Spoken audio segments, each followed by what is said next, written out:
World War II ended with one of the most important events in the history of warfare, science, and technology. A team of American scientists working in secrecy designed and built the first atomic bombs. President Harry Truman made the decision to use these weapons against Japan. America's use of atomic weapons brought to an end a terrible worldwide conflict, but it also marked the beginning of the modern nuclear period, and it showed the growing importance of science and technology in a modern economy and military system. The leaders of the United States have been interested in science since the early days of the nation. Benjamin Franklin and Thomas Jefferson were famous not only as great political leaders, but as inventors and scientists.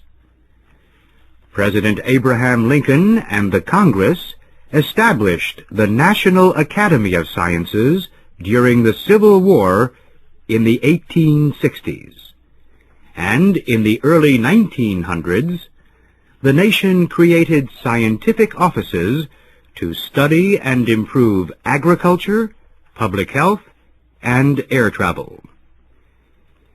By the start of World War I in 1914, the federal government was using scientists in many ways. President Woodrow Wilson created the National Research Council to organize the work of scientists and engineers to win the war.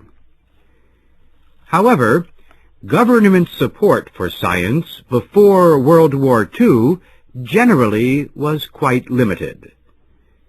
The government was willing to pay for research only to meet certain clear goals, such as better weapons or military transport systems.